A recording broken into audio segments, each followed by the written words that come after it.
one. Is it rolling? Yeah. Good morning. Good morning and welcome to this episode of Brewing with Bluebird. We are, as a roastery, very, very excited about like two areas of coffee. We want to raise the bottom. In other words, we want to make the worst coffee available better. And we want to obviously then raise the ceiling. We want to push quality, we want to push the taste experiences. Finally, obviously you're preparing for the final round of the SA Barista Champs, and never mind the competition, just as a general sort of approach to coffee, quality has always been the obsession. Yeah. How do you feel about the Nanolog program at the moment? Yeah, look, it makes very interesting coffees accessible to us, and I think that we are in a very privileged position as coffee consumers, as coffee enthusiasts, and at this time to be alive, and to be able to consume all of these incredible varietals, all these new processing methods. The cutting edge of what is possible in specialty coffee has been advanced so far in the last 5 to 10 years. And it's just a lot of fun exploring the capability of flavor in coffee, seeing what is out there, what is the sweetest coffee, what is the most interesting coffee, and just being able to taste and work with these different varietals, drawing golden threads between similar varietals and seeing if you can find association between different processing methods. I think just expanding your vocabulary, your coffee vocabulary or your palate's vocabulary is a very appealing concept to me. Well, that's awesome, and Luhle, obviously you're getting to brew these coffees on the weekends, especially for our enthusiastic customer base who come through to the cafe and our little tasting room here. Yeah. What's it been like having the freezer on bar? 100%, man. I would definitely say seeing people's perspectives on brewing coffee in general and how to enjoy coffee being completely shifted to what they're used to, and getting rid of all those limitations of what their understanding of coffee is and what coffee can be has been kind of the main thing for me, being behind bar and being kind of responsible for those experiences for coffee consumers, like you said. And for someone who is in that learning journey, whether you're a barista or they're a consumer of coffee, it's good to have different kinds of coffees that are available to the rest of the world in a global sense here in the Midlands, in South Africa. On a freezer menu like this. So yeah, that accessibility you spoke about, Barney, is the main thing, being able to be offered these world-class coffees right next to you. So it's a good thing, and we're excited to explore more coffees that we can be able to bring in, and at the moment it's super exciting, I must say. And it's cool to be able to share it in that way. I'm freezing coffee at home. My freezer at home is full of tubes. And obviously, you know, there's a lot of interest in that space. How are you finding it from a brewing perspective? Super consistent? Super consistent, hey. It's also very interesting to see grinding the coffee from the freezer, how we are achieving such good grind uniformity from the grinder. So that's another interest people have on how the flow works from the freezer to the grinder. And we always ensure people that we go from the freezer straight to the grinder.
just after, dude, like people were playing basketball that had fought in World War II, right? Yeah, so he was old, right? Dude. So my G was like, What was the plumber? that's not good.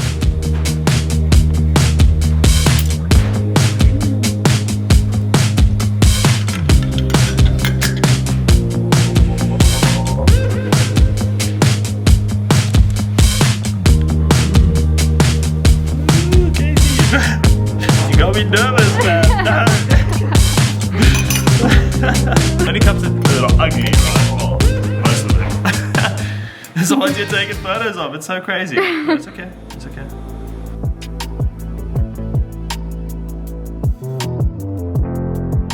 Or so, dude, I'd say, because everything's kind of at different temperatures. So much better than what it was in the beginning. Visually, the cups looked really good today.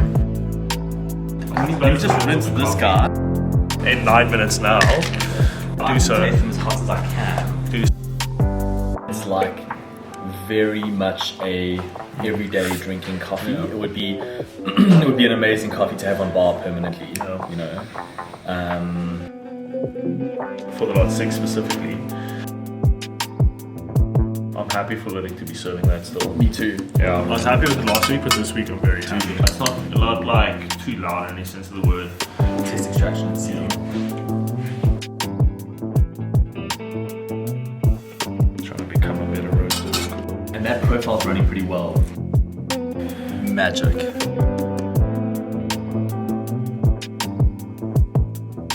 That's good. It's your profiles, remember that? Yeah, and then I also have made it for some customers this weekend and tasted it myself. That's pretty good. For me, there's like a nice citric acidity in the Yeah, food. there's like a PBF is important because our cousin's a dreamer as well. Such a good coffee, dude. It's balanced. It's got great Slow acidity, roast. great No, sweetness. I had a slow roast last week, but this week it ran very well. But last week tasted really good still too. But Yes. character. We cut that together, hey? Yeah. The flavor of La Colina is so... I quite like this as opposed to the 12 kilo batches. It's brighter. It's so good. Can I be honest with you? What have I not put on the table here? Everything on the table is tasting super clean today. That's good. So this is a 12 kilo batch. Right. Far preferred to what I tasted last week. Yeah. Is there anywhere where we can improve though? The tasting good consistently, and we've been getting good feedback on it consistently. This is a 6 kilo batch, dude. Favorite bowl on the cupping table today.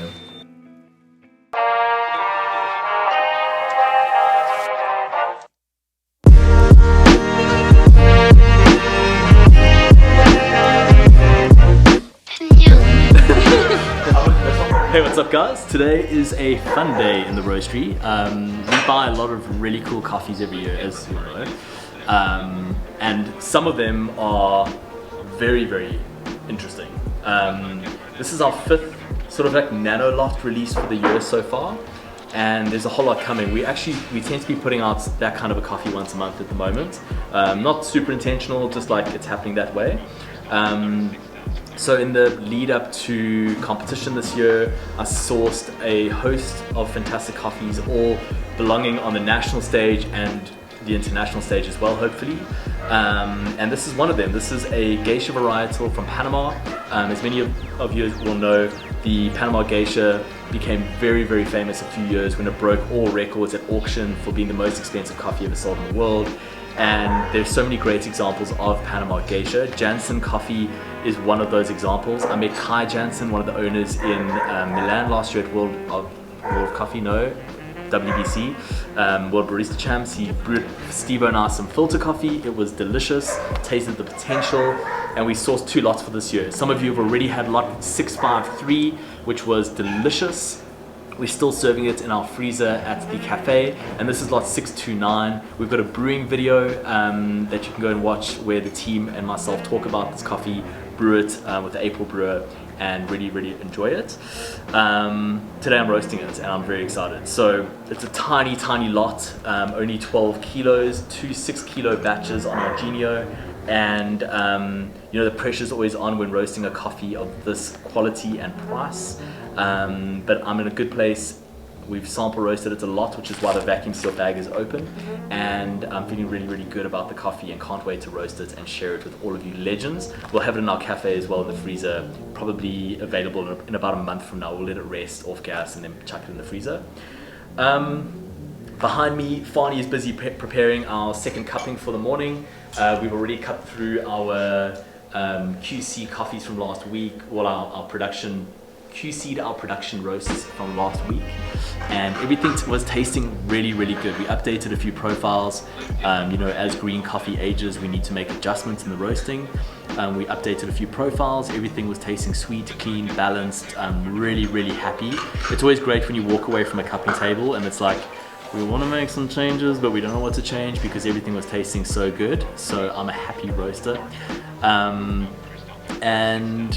yeah, we're in a good spot. So now we're actually cupping through our second or third cupping of our Guatemalan samples for the year. So from Primavera Coffee, these samples are actually the shortlist. So it's the 4 coffees we're very, very happy with and looking to buy. And now I need to determine how much of each to buy. It's a bit of a juggling act because of the price of green coffee at the moment.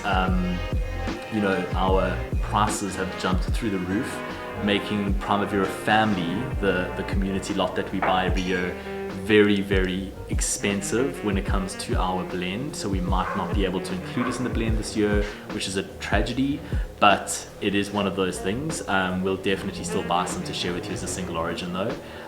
It's a catch-22 because you guys don't want to pay more for your coffee, but we have to pay more for our green. We don't have a choice. So it's about finding that balance to bring you value, variety.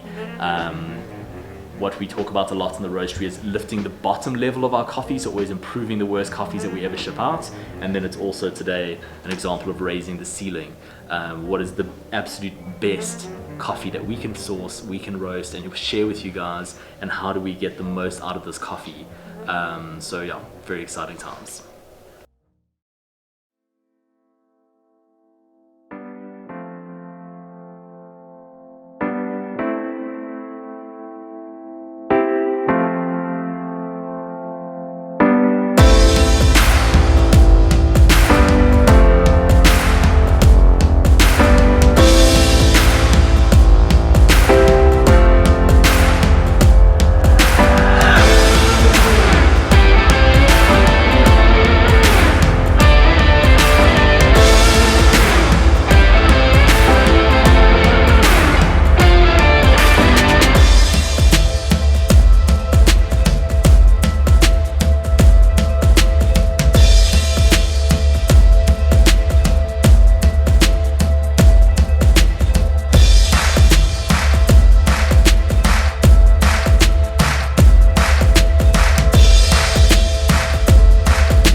Guys, I'm just gonna shoot this. Carry on working. It's not an issue at all. Scott, let me right in front of guys.